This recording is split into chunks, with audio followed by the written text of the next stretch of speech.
Vamos a hablar ahora de la mecánica ventilatoria. Esto es fundamental para llegar a conseguir un buen patrón respiratorio personal, poder así disponer de la herramienta necesaria para controlar, afrontar mejor el estrés y la ansiedad. He de decir que hay que diferenciar entre lo que es respiración de lo que es mecánica ventilatoria. Entendemos como mecánica ventilatoria aquellos movimientos que realizamos en nuestro organismo para facilitar la entrada y la salida del aire. Una mecánica ventilatoria apropiada es cuando conseguimos que el aire entre y salga fácilmente de manera fluida con un volumen apropiado sin tensiones excesivas en el resto del organismo. Inspiramos observando cómo nuestro tórax y nuestro abdomen se aumentan de volumen y expulsamos volviendo a esa posición inicial. El músculo ventilatorio más potente que tenemos es el diafragma. El diafragma, que algunos lo han llamado el músculo de la mente. ¿Por qué se ha llamado así el músculo de la mente? Pues para mí es un misterio el por qué los antiguos anatomistas, cuando hablaron del diafragma y del nervio que inerva el diafragma, lo llamaron nervio frénico, porque fren significa mente, y lo suyo hubiera sido llamarlo nervio diafragmático, como tantos nervios del organismo, el nervio cubital o el nervio radial, ¿no? Pues aquí lo suyo hubiera sido llamarlo nervio diafragmático, pero llamaron nervio frénico. La parte fibrosa que hay en medio del diafragma se llama centro frénico, y todo lo relacionado con el diafragma utiliza el prefijo griego fren, que como he dicho antes significa mente. ¿Qué querrían decirnos esos antiguos anatomistas? ¿Que conocían la relación entre el movimiento del diafragma, la respiración y los estados mentales? Pues no lo sé. Eso es un misterio, les dejo ahí el por qué utilizaron ese nombre. Lo cierto es que el diafragma, que es un músculo muy peculiar porque tiene forma de doble cúpula, algunos dicen que es como un cuenco, otros como un paracaídas, que tiene unas inserciones que le hacen tener unos movimientos helicoidales especiales, es el gran y potente músculo inspiratorio que permite la entrada y después, cuando se relaja y vuelve a subir, permite también la salida del aire. Es no solamente el músculo de la mente, sino que podríamos denominarlo también músculo de la tranquilidad. ¿Por qué? Porque a través de la respiración abdominal o diafragmática, la mente se serena. La respiración abdominal o diafragmática es una respiración básica que debemos de aprender y controlar si no lo hemos hecho ya a esta altura de nuestra vida, mediante la cual utilizamos el abdomen con un movimiento como si fuese un tercer pulmón, es decir, se expande al hacer entrar el aire y vuelve a su origen al hacer salir el aire. La gráfica, el dibujito que os muestro en esta lámina, pues os puede ayudar a entender cómo inspirando se expande el abdomen y expulsando vuelve a su posición. Ese tipo de respiración abdominal o diafragmática es una respiración de tipo relajante.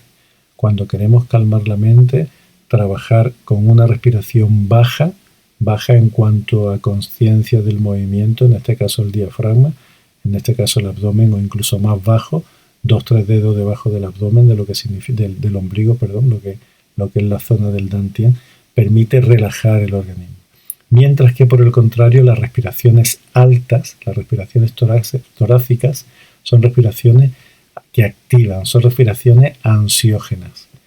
Si nosotros tenemos estrés y ansiedad, tenemos que procurar que nuestra respiración baje, en lugar de tenerla colocada alta en el centro del pecho, en el tórax o en la parte alta del tórax, conseguir que nuestra mecánica ventilatoria descienda para tener el centro del movimiento en esa zona baja. Para empezar a entrenar la respiración es interesante tener una serie de pautas, seguir una serie de normas, de consejos. Yo voy a comentar lo más importante. Cuando vayáis a hacer un ejercicio, del tipo que sea, es interesante empezar con varias respiraciones un poquito más profundas. Y cuando hablo varias, hablo 2, 3, 4, no muchas. 2, 3, 4 respiraciones un poquito más amplias, un poquito más profundas, sin llegar al 100%, y eso nos permite que actúe como un patrón interruptor, como si fuera un enchufe en la pared que le doy el on o le doy el off, ¿no?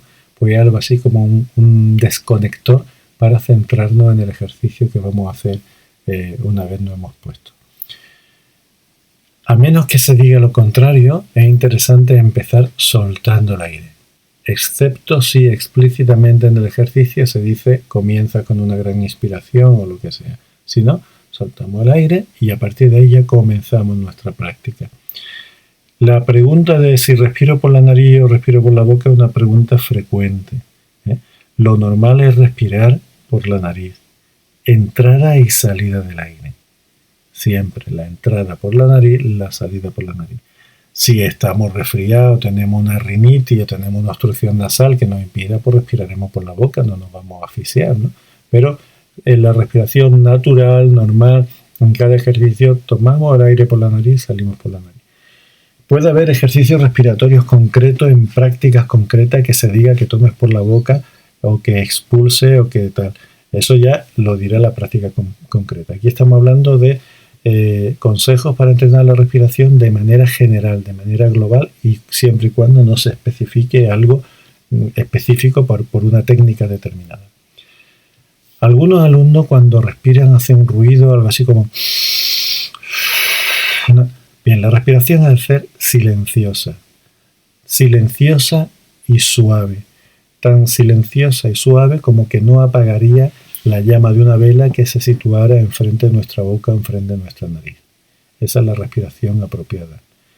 La postura también debe ser una postura correcta. La postura correcta para respirar se puede simplificar tanto que lo más fundamental es el eje de la espalda.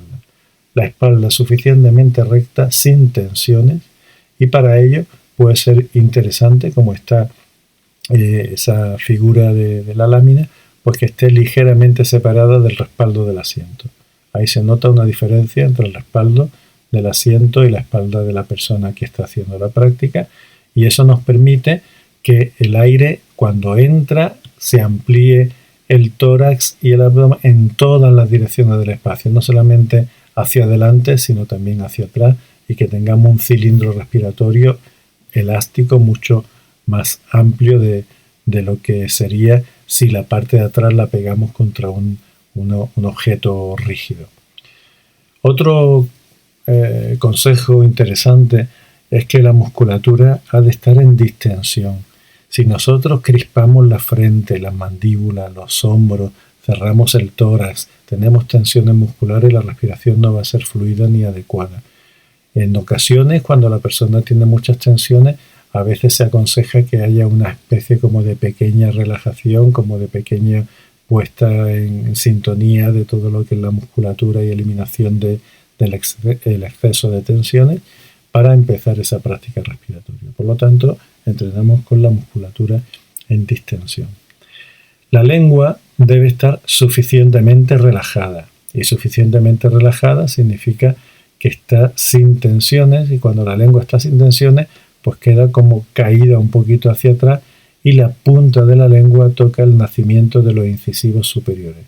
Esa es una postura de relajación de la lengua que llega a ser cómoda cuando se practica y se entrena, que cuando no al principio puede resultar un tanto incómoda, y sobre todo lo que no hay que hacerla es con la lengua en punta tocando de una manera intensa ese punto, porque estaríamos tensionando la lengua. Eso ocurre de manera natural cuando se produce una relajación de la musculatura, que por cierto la lengua es uno de los músculos más complicados de relajar, más difíciles de relajar. La respiración ha de ser mecánicamente completa.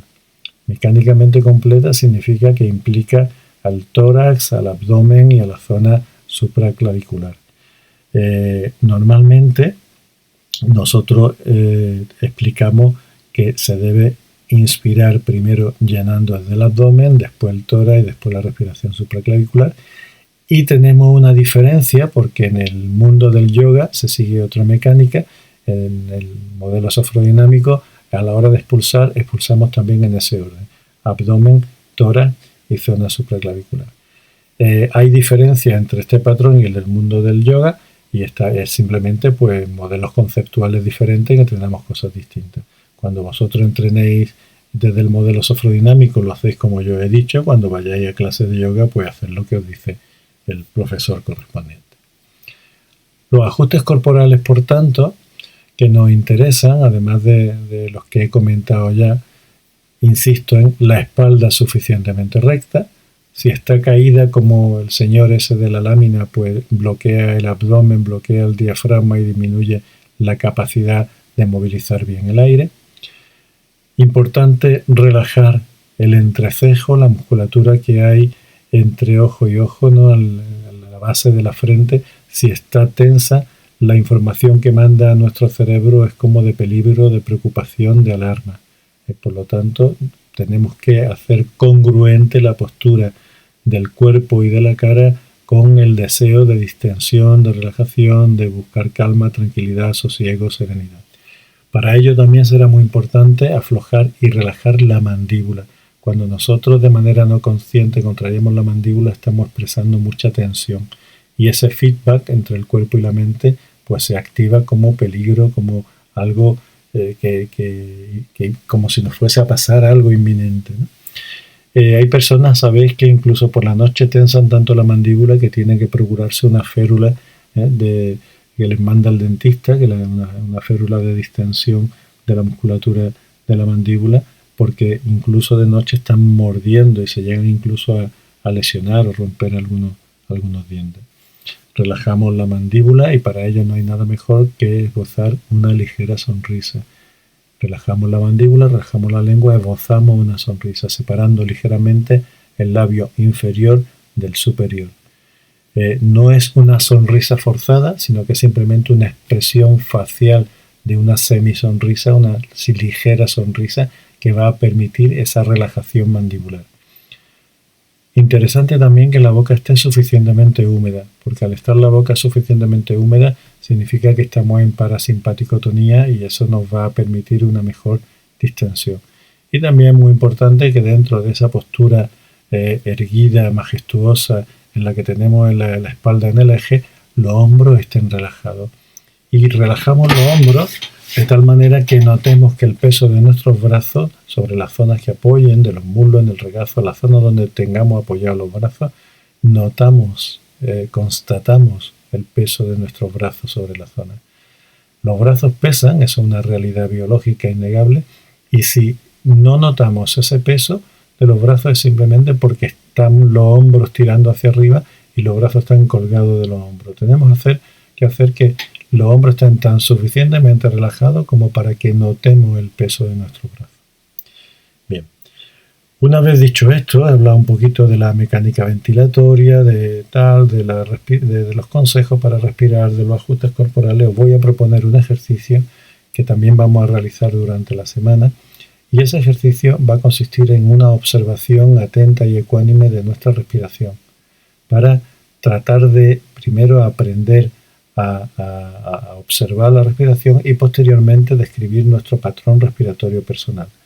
El vídeo que viene a continuación hablará del patrón respiratorio personal, así que no entro ahora en explicar de qué se trata, y simplemente bien en posición sentada, tal como está ahí, con la espalda separada del asiento, o bien en posición tumbada sobre una superficie, una manta o una superficie que no sea excesivamente blanda para que la espalda no se arquee. Realizamos respiraciones y observamos nuestra mecánica ventilatoria. Muchas gracias.